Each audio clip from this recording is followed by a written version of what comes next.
ሁለተኛው የኮፒራይቲንግ ፎርሙላ PAS ነው። ፕሮብለም፣ አጂቴሽን ከዛ ሶሉሽን። ቀድመ ፕሮብለሙን አይዴንቲፋይ ታደርጋለህ፣ የሰውን ፕሮብለም። ከዛ በኋላ ያንን ፕሮብለም አጂቴት ማድረግ ነው ወይም ማነሳሳት፣ አጉልቶ ማሳየት፣ ዲቴሉን ማሳየት ነው ለሰው። ከዛም ዲቴሉን ካሳየ በኋላ ሰው ሶሉሽን ይፈልጋል። ስለዚህ ሶሉሽን ታቀርባለህ ነው። ኤስ ሶሉሽን ነው። ለምሳሌ ከጓደኞች ጋር ረጅም ጉዞ እያደረጋችሁ አንዱ ጓደኛ ጫማ ውስጥ ጠጠር መግባቱን ቢነግርህና ግን ችግር የለውም ጉዞውን እንቀጥል ቢልህ PAS ፎርሙላ በመጠቀም በቀላሉ ጠጠሩን እንዲያወጣው ማድረግ ትችላለህ። እሺ አሁን ፕሮብለም አለበት፣ ችግር አለበት። ችግሩ ምንድነው? ጠጠር ጫማ ውስጥ መግባቱ ነው።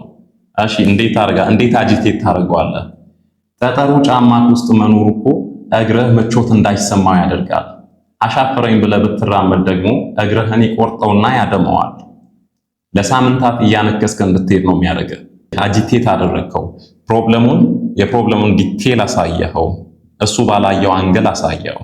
ከዛ በኋላ ሶሉሽን ፕሮቫይድ ማድረግ ነው። እዚህ ጥላ ስር ቁጭ በልና ጠጠሩን አውጣው፣ ከዚያም ጉዞ እንቀጥላለን። አየህ፣ ሁለተኛው ላይ አጂቴሽን ሴክሽን ላይ በደንብ አሳየኸው፣ የፕሮብለሙን ክፋት ዲቴል አሳየኸው። ከዛ ያ ሰው ማውጣት ይፈልጋል፣ ጠጠሩን ማውጣት ይፈልጋል።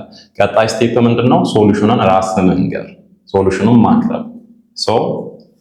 በዚህ መንገድ ጓደኛ ከጫማው ጠጠሩን እንዲያወጣ ማድረግ ትችላለህ።